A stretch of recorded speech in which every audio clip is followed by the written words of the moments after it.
Good evening. This is Daily Recall for June 15th, 2026. Tuesday, Monday. It's Monday. Shit. I don't even know what day it is.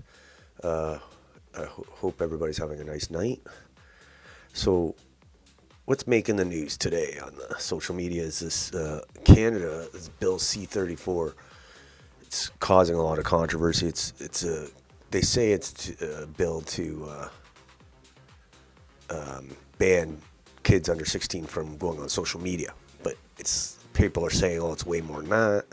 It's like a digital ID because you won't be able to. You have to prove you're not under 16, so everybody's got to show their ID and all sorts of other stuff. And they want to do a digital safety commission, the DST. I don't like the sound of that at all. And they're gonna say, okay, this is bad and this is good. We're gonna it sounds very suspicious. Like they're not trying to protect the kids. They're trying to control the opinion on social media.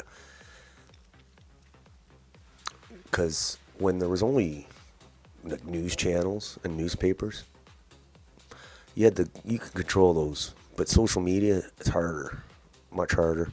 They're doing it. They tried with COVID, remember, to censor it. And people like Elon bought X, so that helped, I think. But they're trying to do it again with this in the name of the children. Got to protect the children. And I don't think kids should be on social media. I don't even think I should be on social media so much. But parents should be on top of that, getting them a phone too. I see kids with phones all the time, on them all the time. I don't know. Parents should be doing that.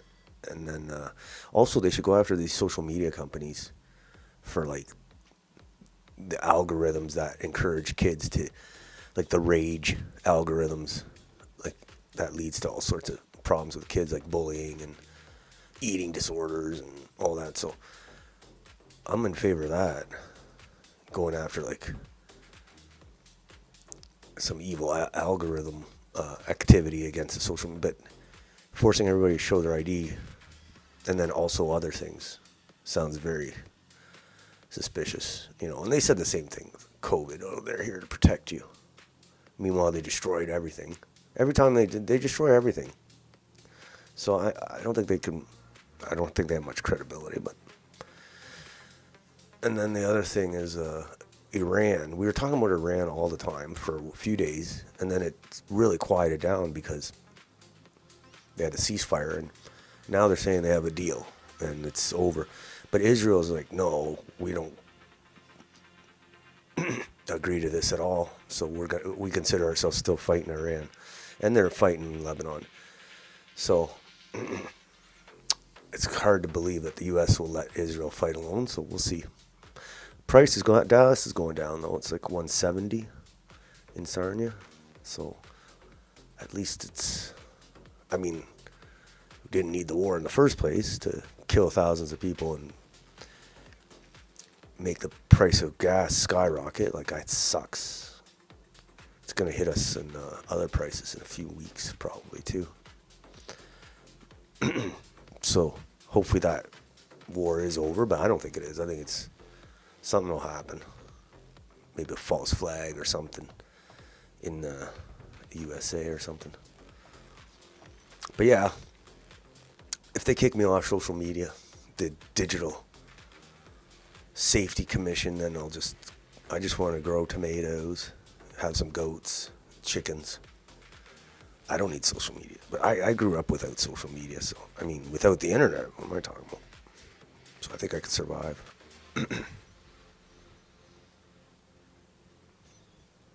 Okay, let's see what's on today.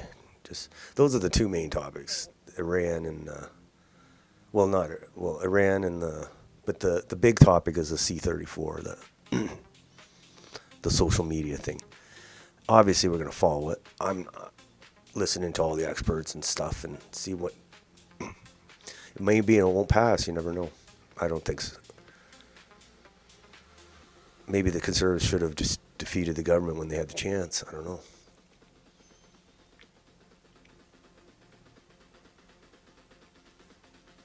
But the way they're framing it too is like, oh, we're protecting children. So if you're against it, they're just saying, oh, you don't care about children. But yeah. So, well, it's weird too. Like the UK's doing the same thing. New Zealand, Australia, France.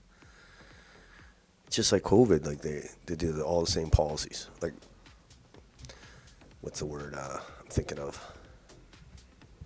Copy and paste policies, I guess. Same with the mass immigration. Same exact policy. Now this. But it looks like the ulterior motive would be to silence free speech on social media because it's something they don't like. You know, it's a recent phenomenon, and they're trying to kill it, I think. Okay, just like Canada. Let's see what he says here. I know exactly the fears that we all feel when we're thinking about this. I want to go with the start here. Because today is a big moment for our country. This is a big step, real change for our children and our future.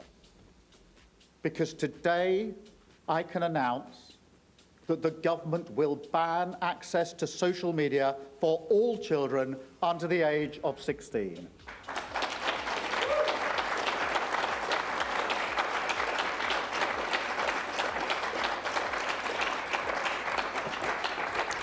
Look,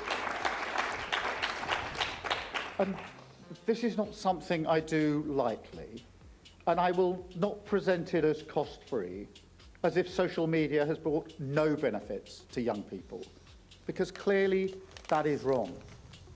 But government is always about choices, and it's clear to me that a full ban is the right choice. Now, I come to it as a parent myself. I know exactly the fears that we all feel when we're thinking about this issue. You know, all I've ever wanted for my own children, hand on heart, is for them to be happy and for them to be safe. And I think that's what any parent wants. But I ask the question now, do we truly believe that social media creates a happy environment for our children? Do we truly believe that it's a place where they can feel safe? I don't think I even need to answer those questions, do I? Yeah. So, that's UK. It's basically the same, exact same thing Canada's doing. Exact same. I guess Australia's already got one in place. I don't know if... Okay. So, yeah, we'll see where it goes. I don't like the idea of this Digital Safety Commission, though. These guys sound... That's the last thing you need to do is give this kind of power to some unelected body. Who knows? Next. Ban immigration from India. Reason 10,052. 3 Indian immigrants hired to maintain an elderly couple's property repaid the couple by wrapping his head in duct tape until he suffocated, then bludgeoning his wife Joanne to death. This happened in Canada. Yeah, we were talking about this. Three Indians on like a student visa committed murder against some old people, and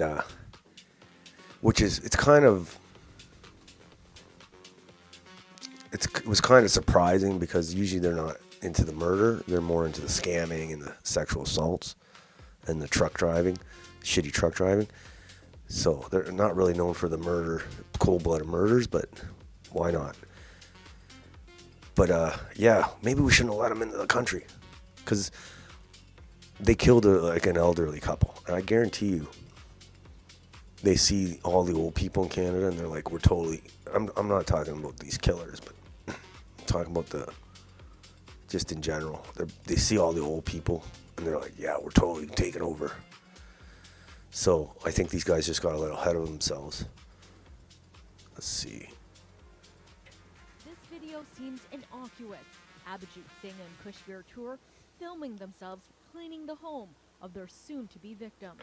Watching them be on the roof, it felt dirty.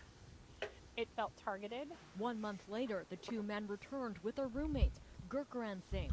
Arnold DeYoung and Joanne DeYoung were in their bedrooms, where they were viciously murdered and robbed. To hear that my parents had died the way that they did, and just the torturous way that they had taken them away, was definitely shocking. Tour even posted this TikTok of him and a murder weapon. They treated that baseball bat like it was a trophy, and it's like they preserved it like it was a piece of gold, and it's what they used to end my mother's life. The trio was convicted of first-degree murder, which carries an automatic life sentence and no chance of parole for 25 years. The lawyers for Tour have applied for a constitutional challenge, which can happen whenever there are multiple murder victims. It's expected counsel for the other two will join the application. That hearing is set for the first week of September, further delaying sentencing. I'm sure our parents begged for mercy. The irony of a faint hope clause in which they can get released from jail, possibly after 15 years, just does not seem just to us. It's like opening a can of worms for any person that is coming to Canada, and if they commit a crime, they can get off scot-free. The DeYoung's daughters anguished at the ongoing delays and the chance the killers could spend less time behind bars. All right. Yeah, we followed this case, but it's now they're appealing. They want to do a faint hope so they can get out in 15 instead of 25. I don't know. Maybe you shouldn't have killed two old people. Okay. Next. But that's the point is they see all these old people in Canada when they come over from India, especially the guys. And they're like, we're totally taking over this country. That's a mentality. It's not, I'm happy to be in Canada, or I'm proud to be Canadian. It's, we're taking over. And then you got Mark Carney here saying all this stuff about Canada's a mosaic, not a melting pot. And basically, you don't have to assimilate into Canada. We just do your thing. What's he saying here? Matters. Canada is a mosaic, not a melting pot. Just do whatever you This is want. a distinction that matters. Because a mosaic doesn't dissolve or blend its pieces. Each is stitched to each, and all the pieces hold all. And the beauty is in the arrangement, not in the blending. Yeah. I love to run and play. Yeah, I'm not. Obviously, that's not working out very well right now. Your mosaic. What's this guy say? Fortisax. He neither knows or cares that nobody under the age of 45 believes this. And increasingly many beyond that too. They were spewing this cornball shit in my kindergarten in the 1990s. Completely dead, sterile ideology for a brittle Soviet-esque regime. Yes. I don't even think Mark Carney believes it. Basically he's saying come in, everybody can come in, keep their culture, and we'll just tie it all together. Yeah, look how that's working out. Next.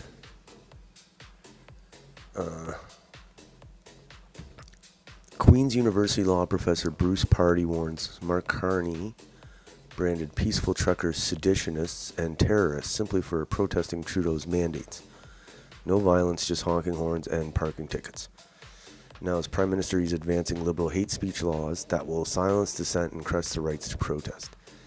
Every Canadian should be deeply worried our free speech is in grave danger.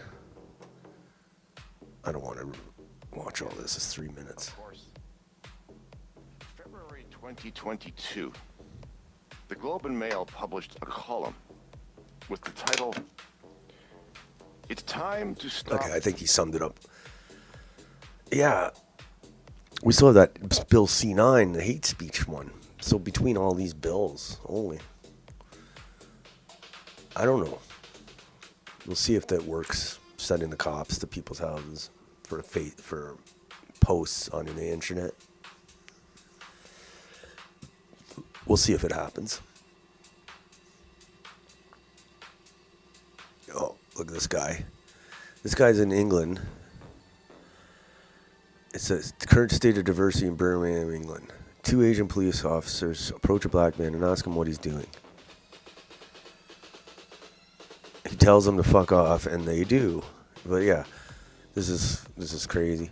So he's standing on the road, basically in traffic, acting like a madman. And these 2 cops, DEI cops,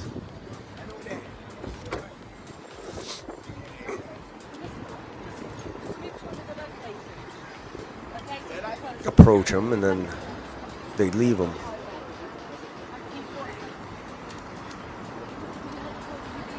Like, he's insane. This guy's insane.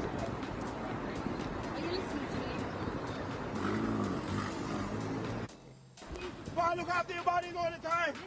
Yeah. How can you have everybody? Enjoy life. Do what you want to do, people. People don't want to stop you having fun. But you must live your life, people. Yeah.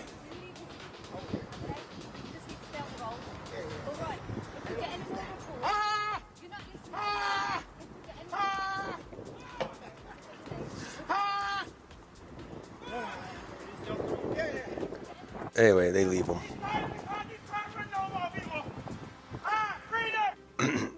I said the cops will wait till he kills somebody or rapes somebody, and then they'll give them a new apartment paid for taxpayers. 2-tier policing. Speaking of 2-tier policing, you have these cars all over Canada now. I guess they're Calistanis. They're not other Indians. And I can't stand these guys, man. They have no desire to be a part of Canada. They're just coming to suck us dry. And they drive around with these stupid Kalashnikov stickers. And it's like, if a Canadian... It's totally 2-tier policing. Because if a Canadian nationalist, like the ones that are... like the Second Sons, they're always getting criticized and attacked. If they drove around with this stuff on their car, the cops would be pulling them over all the time, trying to find some bullshit excuse to ticket them or charge them. These guys can do it, and they got their shitty illegal tint, and nothing. They go into woods, make videos of them firing guns, nothing. So yeah. Double standards. 2-tier policing in Canada too. Okay, next. We're talking reaction to Carney's mosaic thing. Multiculturalism is ultimately about forfeiting your own culture and heritage in favor of an alien culture to be named. It may take a few decades, but it's a winner-take-all roll of the dice. The most aggressive and intolerant culture wins. It's especially exciting because you have no idea what cultural and legal regime your children and grandchildren will be forced to submit to. Yeah, that's what bugs me the most, because I don't care about me. Like, I'm worried about what my kids are going to grow up in. That's what I care about. Here's Adam Zeeble.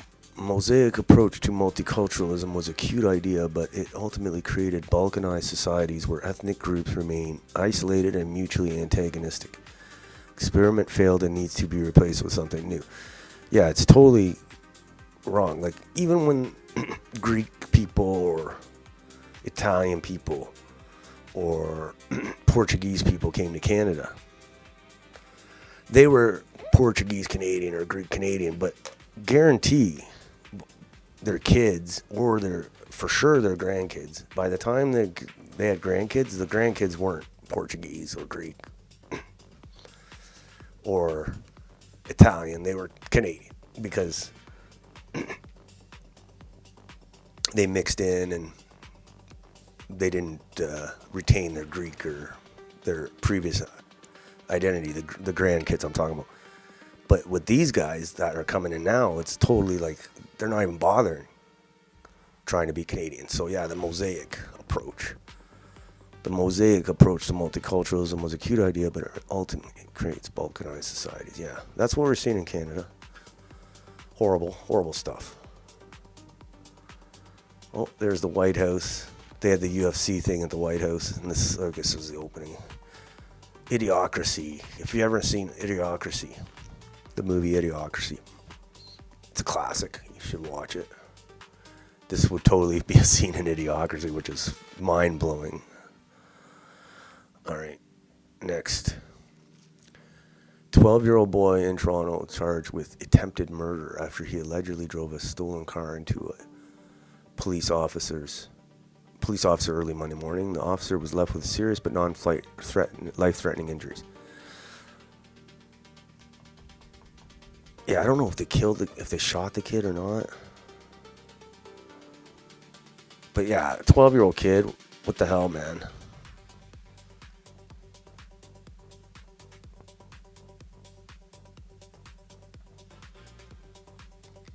And we're talking about young offenders a lot, and there's the Youth Criminal Justice Act, which was replace the Young Offenders Act, and basically it treats the kids with like kid gloves. I guess that's appropriate. No names released, lenient sentences, criminal record erased, but lately you've seen kids doing cold-blooded murders, rapes. Home invasions, carjackings, now this.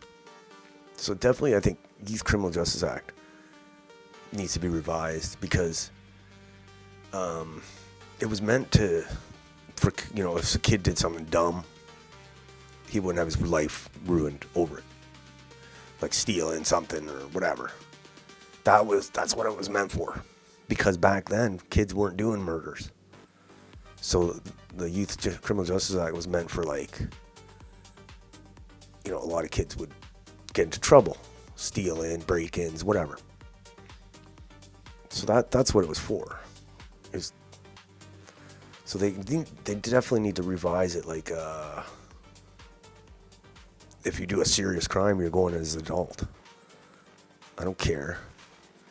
Or at least you're gonna get named, so we know what little kid not to let our kids play with. Come on. For violent crimes, it's a no-brainer. We treat them with kid gloves, and then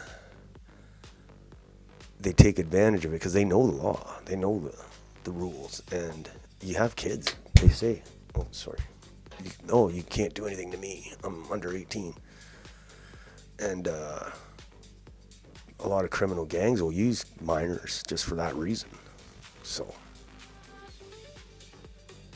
Anyway, before you had to worry just about kid disrespecting you, being a punk. Now you got to worry about him stabbing you or running you over. Okay, next. Like we said before about the under 16 ban, it's like all the countries are moving in lockstep, just like the COVID mandates. They're doing the exact same thing with this social media ban. So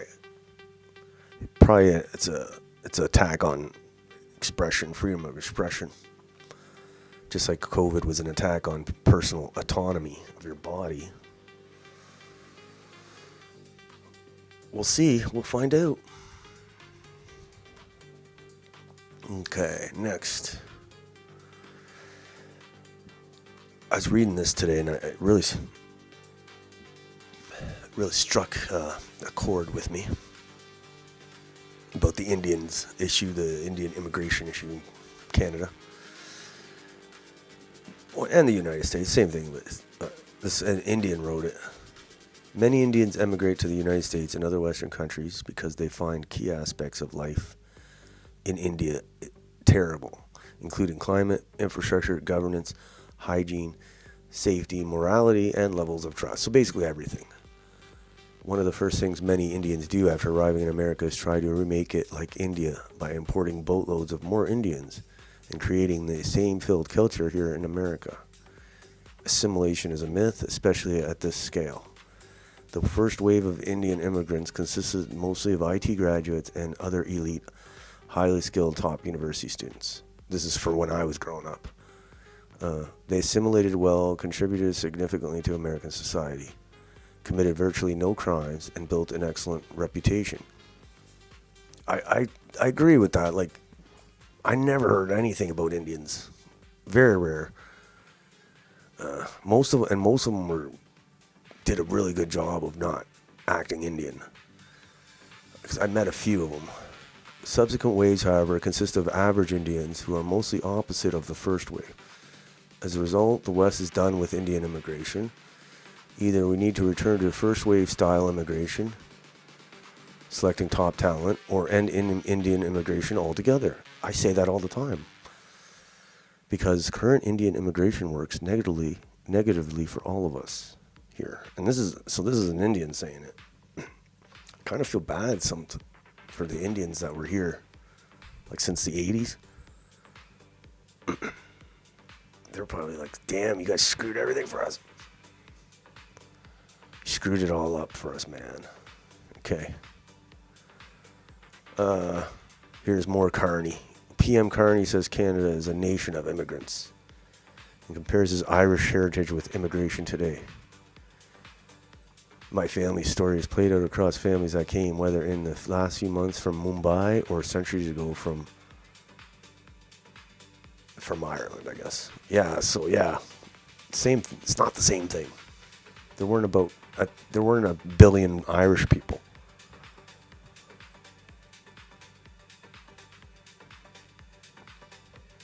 Obviously, this is a personal aspect of this visit, which is very touching for me and powerful for me. But what I'd like to focus on just in my remarks is what this represents for Canada.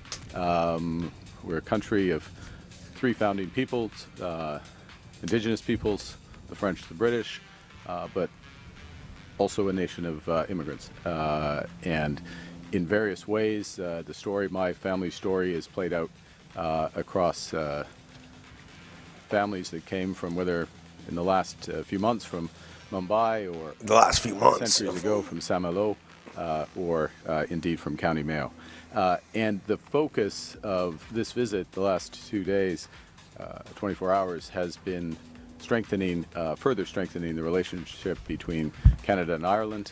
There are many levels, from cultural to economic, as well as our relations with the European Union. So even when he's in Ireland, he has to get in an Indian reference, this guy.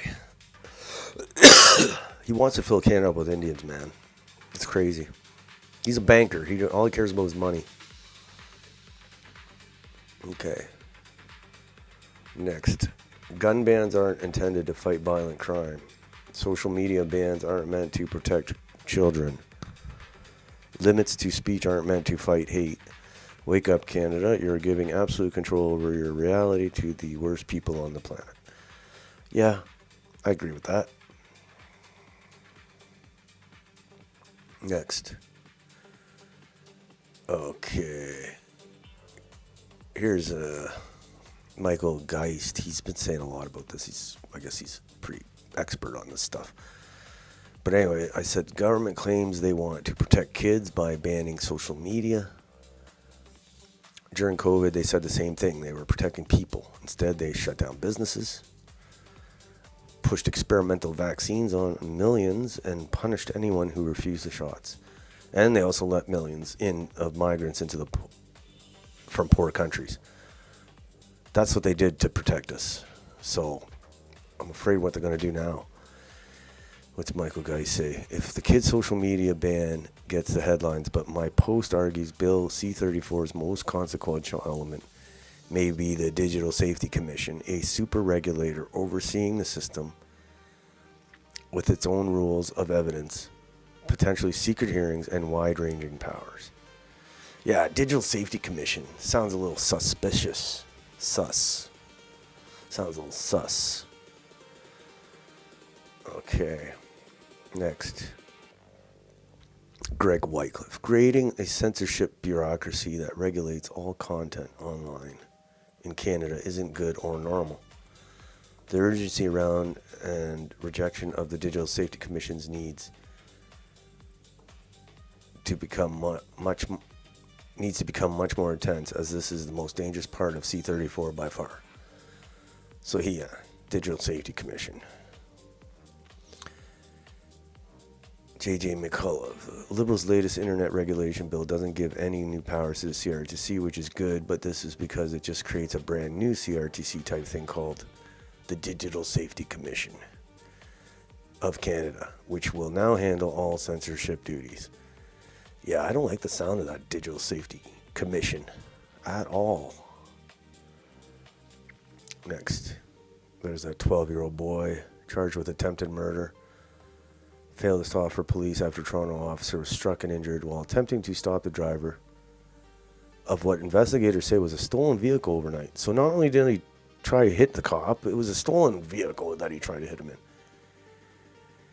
And there's Greg Brady. Nothing gets fixed until we admit how wrong we've gone. The next federal election needs to be a referendum on altering the Youth Criminal Justice Act. This boy should be tried in a fair trial as an adult. Yeah, so basically saying what I said. We're on the same page, Greg Brady and I. Next. Bill C-34 is an extremely authoritarian power grab. It must be stopped. So, Bill C-34 combines the Digital Safety Act and Digital Safety Commission Act to restrict social media access for those under 16 using age verification tools, and requires platforms to quickly remove harmful content like bullying or child exploitation material. Independent commission appointed by cabinet gains extensive authority, including regulation making, witness summons, and penalties up to $10 million a year, $10 million or 3% of global revenue, without needing parliamentary approval. So it's going to have a lot of power, this commission, to go after the social media companies and maybe social media users. Who knows? Still early. It hasn't passed yet anyway, so but could be amended. Who knows? Who knows? This is Second Sons. I don't know. People all freak out over Second Sons. I'm more worried about getting run a lot of other things than Second Sons. Let's just say that. Like fentanyl. The media and the police freak out more about Second Sons than people dying from fentanyl. It's crazy. Every year, thousands of people fall victims to the fentanyl crisis. Meanwhile, politicians try to apply band-aid solutions without addressing the root problem. Fentanyl is a chemical weapon and should be classified as such. So yeah, they had this... they're doing this thing against fentanyl because nobody's doing anything about it. But we got to go after. But these guys get attacked more than the fentanyl dealers. It's pretty funny. A guy, actually, there was an Indian dude in Saskatchewan who was facing all sorts of charges for fentanyl. You know? And he got less coverage than the Second Sons. And they're not. They're just hanging banners. All right. Next. This is Canada. Remember Bill C-3 that gave passports to basically everybody who had a Canadian relative? So if you're born abroad and you could get a citizenship by descent. So it says here, just about anyone can now claim citizenship by descent in Canada. Thanks to Bill C-3, this person went back 5 generations and was granted very quick citizenship without many accompanying documents.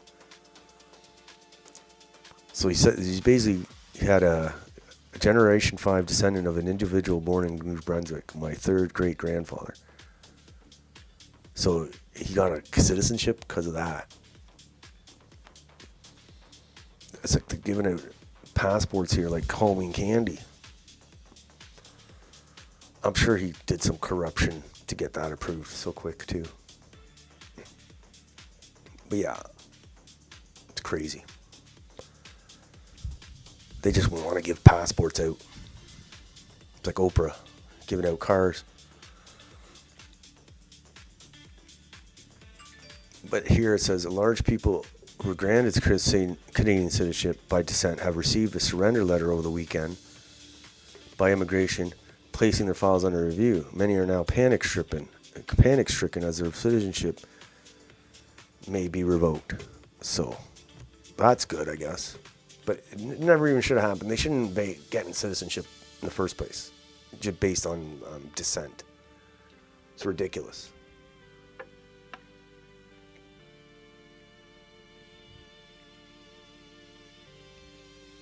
All right. You know who's going to use that. You know who's going to abuse that. About 1 billion Indians. All right. More on Bill C-34.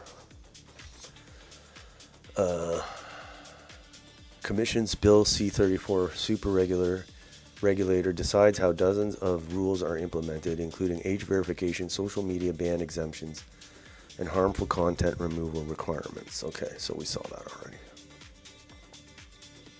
So a lot of power they're getting, this commission. All right. Next is Netanyahu. It says Netanyahu says he will not comply with President Trump's peace deal with Iran, and he will strike Iran and Lebanon whenever he deems necessary. Netanyahu says he does not see eye to eye with Trump on the issue and that he is responsible for Israel's security. Okay, I don't understand Hebrew. So yeah, we'll see you there. I always said Israel's in charge, so we'll see if I'm wrong or right. Because Trump seems to want to get out of it. Or maybe they're just taking a break for a few months and then they'll start up again. Who knows? But he's saying, screw that. Netanyahu, screw that. All right. Here's another one. People think enough of us will push back, they'll never be able to force people to use digital ID across the internet. Okay, we already showed our government they can basically do whatever they want us to, wherever they want us. So yeah, COVID showed that nobody's going to do anything.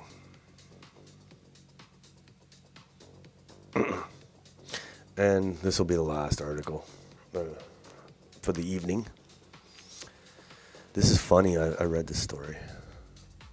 Sweden got flooded with immigrants. And they went from like this totally peaceful society to like the rape capital of Europe. And now I think they're starting to like say, let's say, we gotta fix this. I think they're sick of it. Sweden's parliament passed a law on Monday allowing authorities to revoke immigrants' residency permits based on bad behavior, such as having unpaid debts, doing undeclared work, or links to extremist organizations. So it's not just like, in Canada how we have criminals that get easy sentences so they don't get deported. It's not criminals. It's just people that are bad manners, bad behavior. You don't even have to be criminal to get kicked out. Here, in Canada, we can't even kick out the murderers, like the guy who killed 16 kids, or 16 people, a lot of them kids. He's still here. We can't get rid of him. And so you can't even get rid of violent criminals in Canada without a big hassle, let alone people for bad behavior. If you get rid of people for bad behavior in Canada, it'd be all of them. Unpaid debts, scamming, undeclared work, extremist that's all that can't withstand you guys. So Sweden, we need to follow Sweden's lead. Basically, they're saying that's almost all the population, the foreign population, is guilty of that. So the law, which covers pending permits but also retroactively already granted permits, is part of a wider tightening of immigration rules by the right-wing government and its support party, the nationalist Sweden Democrats, ahead of parliamentary election in September. The law has been criticized by the opposition and human rights advocacy groups as arbitrary because decisions would be taken on behavior that has not been deemed criminal. So yeah, they're lowering the bar. We need to do this here. So if you take a shit on the subway, you're getting deported. Even though that is illegal, it's not a major crime, but you're still getting deported. The good behavior law leaves people in uncertainty about what actions or expressions can be used against them, Stockholm-based civil rights defenders said in a statement. It undermines the rule of law and the principle of equality before the law. You see these guys coming out. No wonder things gone to shit. You can't do anything without these guys complaining.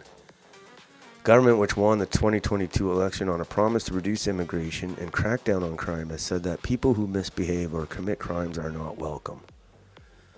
The law does not specify what types of behaviors are deemed unacceptable, but the government has mentioned unpaid debts, not paying taxes, criminality, and links to extremist organizations. What about perving on kids?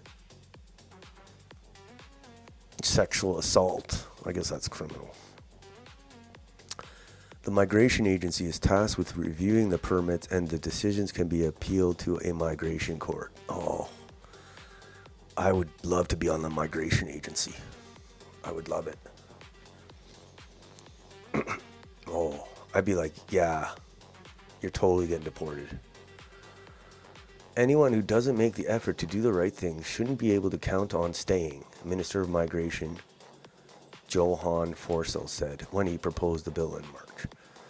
So, did they pass it? Yeah, they passed it. Okay, so good for Sweden. Good for Sweden. Well, I mean, it only took a few thousand rapes to get them to that point, but better than nothing. Better than never. Better later than never, I guess. All right. So that's it for tonight. We'll see you tomorrow, June 16th. We'll see what's going on. See what crazy stuff's happening. Until then, have a nice night.